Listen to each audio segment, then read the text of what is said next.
Hi everybody, welcome back. I think I'm probably going to get myself in trouble in this video, or at least with some of the folks who view the channel, because this video is going to be entitled "Why Windows is Better Than Linux."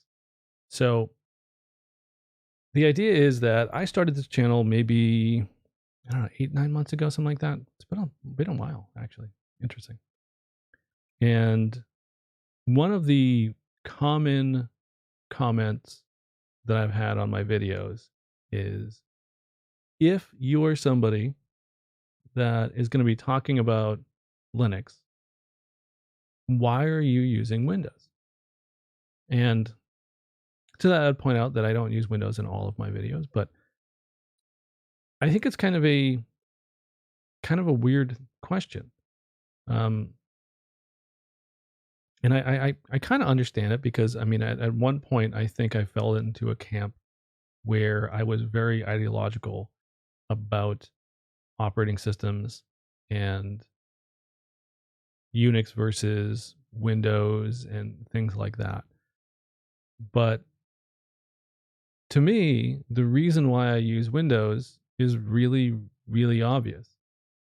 In my specific context, Windows is better.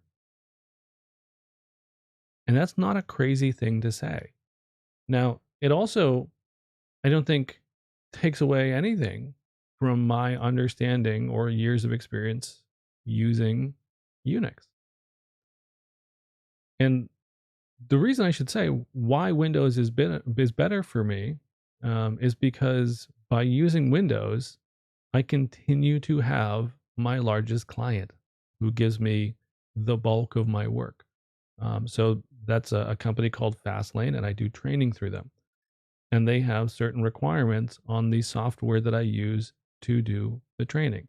Um, One of the big ones is WebEx. WebEx has been getting better, and I'm hopeful that at some point in the not too distant future, I will be able to use WebEx from a Linux machine and be able to have parity for all of the features in WebEx. Because at this point, you can use WebEx from a browser on a Linux machine. It just doesn't have a lot of the features that I use when teaching. And it's very important to me, given that I get the bulk of my work from them. And I've had a wonderful relationship with Fastlane for a decade or so, that I keep them happy. Another one of their big requirements is that you have PowerPoint, and I don't usually use it.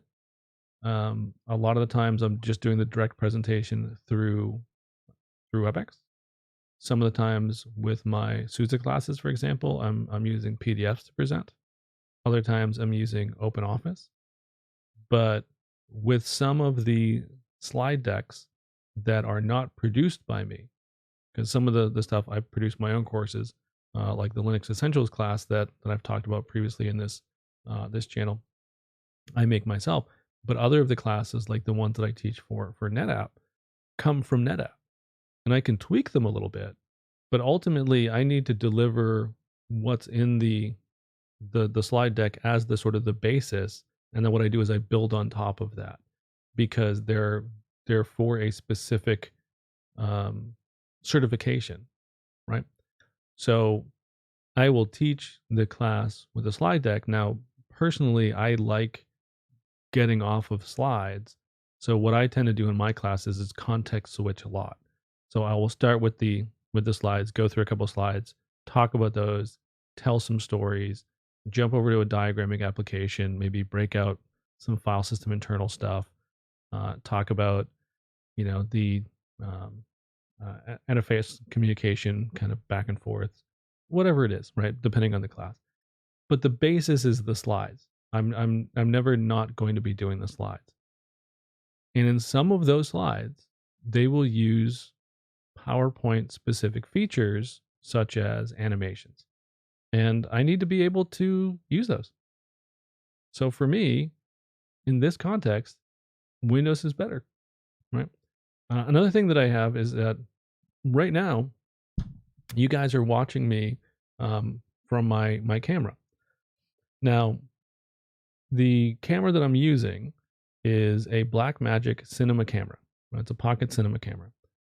And in retrospect, it probably wasn't the best decision on what camera I should buy, right? But at the time, one of the big things that I had is I was teaching a class, and I'm not going to say the name of the client, but they're a very, very large corporation, you know, and you have products from them, right? Kind of deal. So they're very, very big corporation, and we were doing a bunch of custom classes for that client. And this was when we first were starting to do online classes. So we're transitioning over to doing classes online. And the client had some complaints about the audio quality. So at the time I was using sort of like a gaming headset. And my reaction to this was, all right, I'm 99.999% sure that this is not on my side. I think that the audio is probably fine. I don't think it's really an issue, but this is a big client and I want to make sure that they're happy.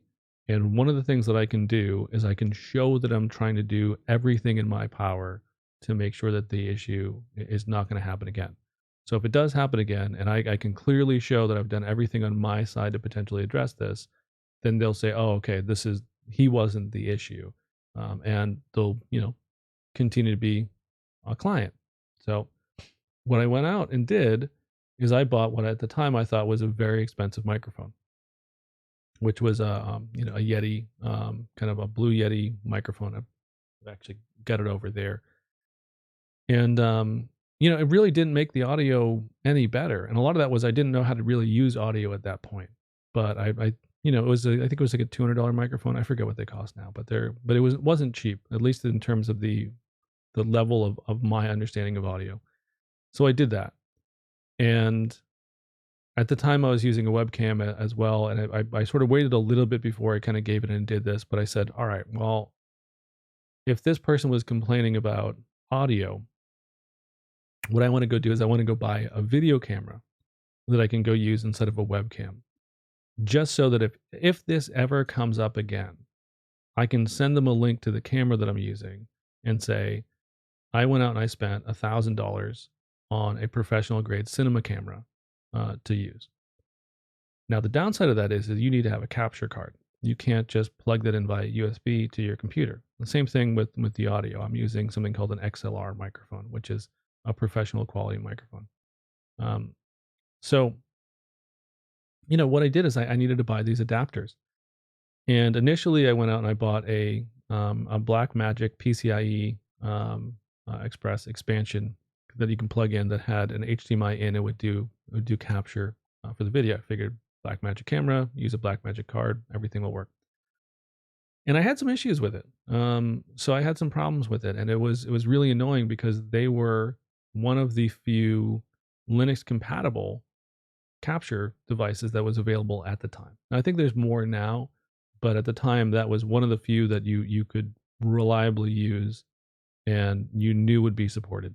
And again, I'm not using this as a hobbyist, right? This is my workstation that I'm using, right? So it's got work right in the name. This is for purposes of my employment. I've got a desktop down here that's a sort of a custom built one.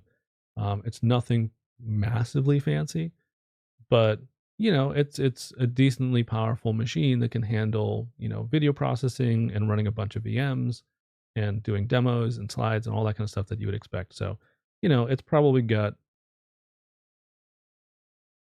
$1,000, $1,500 worth of components in there. I don't know. I didn't really keep track. It's one of the great things about a desktop is you can lie to yourself about how much it costs because you get to upgrade sort of one thing at a time, right? It's a great trick if you ever want to convince yourself that you're not spending tons of money on things. Is just do it piecemeal, and that's one of the great things about using a a desktop to do it. So yeah, I've got a fairly powerful machine, and I bought some capture cards, and I used the Blackmagic one at first, and then it just wasn't reliable enough for me to feel comfortable with it for a commercial purpose, right? Because I've been pretty successful, but I'm not completely retired, right? I work 2 weeks a month, and that's fantastic. I'm so freaking lucky to be able to have the lifestyle that I have. but I still need income to pay my mortgage and, you know, groceries and, all that kind of stuff that you have in life. So, I still have to work. And for me, Windows at this point is a pretty good operating system. Windows 10 is decent. It took me a long time to switch over, but for those of you guys who have not watched the channel for a long time, I worked at Microsoft. I had to use Windows for a while, and that was Vista. It wasn't fun, right? But now with modern versions of Windows, Windows 10, where you've got subsystems for Linux and all that great stuff, it's not that big of a deal for me. I'm using it as a device to launch applications. So that's what my workstation is. That's why I use Windows for this. And I think that's an important thing to think about, especially if you're early on in your career. One of the big traps that you can get pulled into is to be very ideological about what operating system, what software you use, what tool is morally acceptable, as opposed to what tool is right for the job. Now, I'm not saying that if there was some legitimate, significant moral objection that you had to a, piece of software, right? Let's say that it turns out that the team behind Postgres ate babies. And that's exclusively what they did. They went out, they kidnapped, they murdered babies, and then they ate them for sustenance in order to write the Postgres database. And you were not comfortable using Postgres because of that. That is completely understandable. And even if your employer insisted that you use Postgres, I am the position that it would be worth, drawing a line in the sand, even if that meant that you would have to find another job, right? When it comes to database developers eating babies, I put the foot down. But that's not the case most of the time, right? And if your employer has business reasons that they say we need to use this particular piece of software, even if it's not ideal for you, use the software. Also, keep an open mind about things. There are things about Windows that are better than Linux. And I'm not going to make a list of them because I think it's something that you should think about for yourselves. I mean, the obvious one, I think is occur to everybody. It runs more software, right? At least commercial software. Now, you can make the argument that Linux runs more software, but it doesn't have a Photoshop. Get a Krita. Krita's great. If you work for a design company, they're probably not going to be cool with you running Krita. Is what it is, So there's areas where Linux is great, and there's areas where it's not the right tool for the job. Now, I would love it if Unix was the right tool for the job in every circumstance. And I think that's one of the big reasons why a lot of people use Mac. And I used to use Mac. Could just drop down to a bash shell. That was my big argument. Hey, it's FreeBSD under the hood, kinda. I like FreeBSD. I like FreeBSD almost kind of better than I like Linux. But at this point, I can pull up a bash shell on Windows. And in fact, I could for a long time. I ran Cygwin back in the day. In fact, I'll probably tell a story at some point on this channel. Maybe I'll do this in the next one. It won't be really a sort of job seeking one, a career one, but it might be useful to sort of think about. But I'll tell a story about how I got fired because they thought I was a hacker because I was using Cygwin at a job that I had for all of 4 days, right after the .com crash. It was it was an awful experience. Probably one of the best things that ever happened to me though, because it would have been a terrible job, and it would have been one that actually would have been fairly immoral that I would not have been cool with, but not for the reasons of software. So yeah, that's why I use Windows. I use Windows because in this particular circumstance, it's the right tool for the job.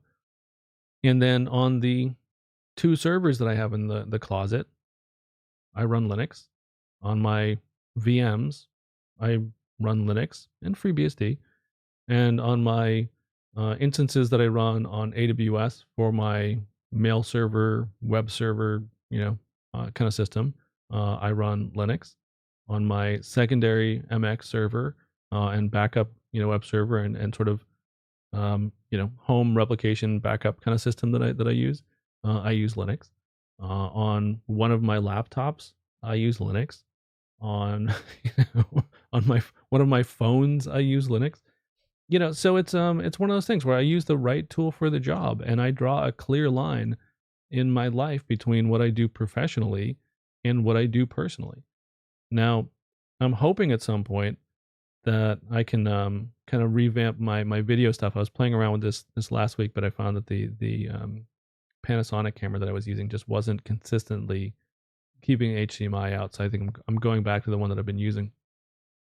But yeah, ultimately, I would love to sort of have it set up so that I was using a that's the other thing. I moved away from the Blackmagic capture card to a StarTech one, and the StarTech one, this particular version at least, is not supported under Linux.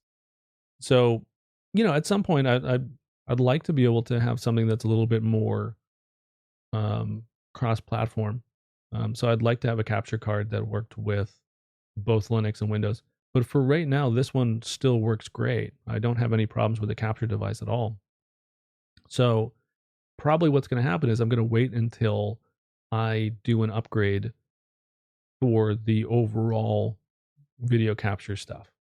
So at some point, what I'd like to go do is to get a capture/video switcher, so I can actually go do two monitors. I can do the cool like swivel over here and like have the the front facing one while I'm typing and doing stuff on the monitor kind of thing. I think that'd be kind of neat to have. But those are not super cheap. And I probably would also at that point take the opportunity to bump up from HD to either 4 or 6K. So that's going to be more expensive, which means that I'd probably need to get not only just one more camera, but I'd probably get two cameras. So the idea is like, I probably would be putting in like $4,000 ish worth of video equipment. And, I'm not going to jump into that before it's something that I feel like it would be really warranted. I think it's probably something that I'm going to be due, especially as this channel continues to grow, and as and if you want to if you want to see it happen quicker, I haven't pimped it yet, but I did sort of put a link to Patreon in the chat descriptions of my videos now, and I want to push it because it's like I don't really need the money, but if you're gung ho on seeing me do all my videos on Linux, you know I'm open to it. I just gotta have the incentive to go buy all that gear, and I'm not opposed to it. But if that's something that's really important to you, then feel free to kick in a couple bucks, right? Maybe it'll make it happen faster, or at the very least, you can email me about it and make your opinion very well known. So I think that's the idea, and I think this is something that you should consider in your life too. Is don't be too attached to a technology. I love Linux. I love Unix. I love BSD. There was a time when I would have been really annoyed if I had to manage a system and it was not Solaris, because I was a Solaris bigot. But as I've mellowed with age, one of the things I realize is if somebody is paying me money, I'm going to be open to their suggestions if they're reasonable. I'm not going to shoot myself in the foot. And that's generally a good idea, right? So, have a Linux VM if your employer says that you need to go use Windows. That's completely fine. Even if you have like an old trash laptop, you can throw Docker on there and just at least have, a very lightweight kind of VM kind of thing. Although actually, I think on Windows they do that through Hyper-V, so that might not be might not be any lighter than just using a regular VM. But yeah, at this point I'm rambling. The main thing is I'm trying to talk about is just don't give me grief.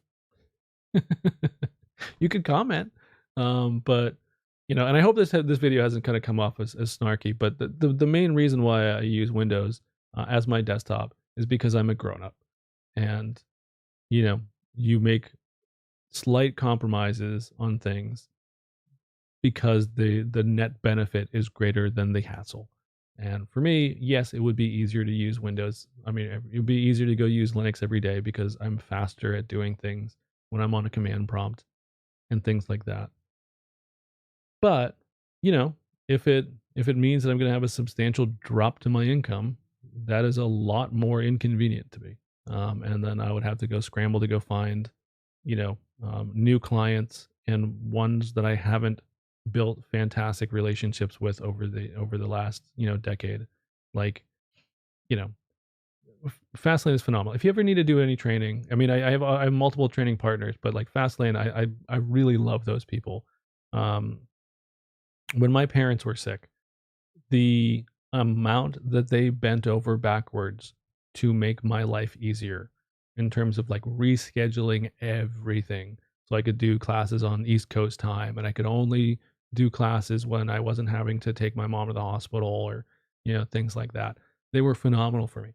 So if they say, you know, you got to use Internet Explorer, I'll be like, come on, man, don't make me do that. But I'll do it because, you know, they're good people, and I've got a really great relationship with them. So yeah, again, I'm rambling. I never know how to go finish off my videos, but I hope that this was useful for you. I know it's just sort of like an out there kind of thing, but I saw a couple comments on some of my older videos where it's just like, oh come on, man, like this is, I don't know, the 90th comment that I've had on it. So I figured I would just sort of address the issue up front, and yeah. So if you've enjoyed these videos or the normal content that you see on this channel where I talk about sensible stuff like getting a career and um, you know, kind of trying to go establish yourself in tech, give the video a thumbs up. Um, if you don't want to watch the video and jump to conclusions, feel free to leave a snarky comment. You haven't made it. If you're that person, you haven't made it to the end of this video. And if you did, you wouldn't be making the snarky comments. But yeah, if you like the video, thumbs up, subscribe. I don't think I mentioned very often, but I also do cross post all of these videos. They are synced to library.io. If that is something of interest to you, to not watch these on YouTube, there are other places that you can go ahead and get them. And yeah, I'll see you guys in the next one. Again, if anybody ever has any questions on topics that they would be interested in hearing me talk about, feel free to suggest them. I'm more than happy to talk about things if they are of interest to people. So have a great day. I will see you guys in the next video. Take care. Bye-bye.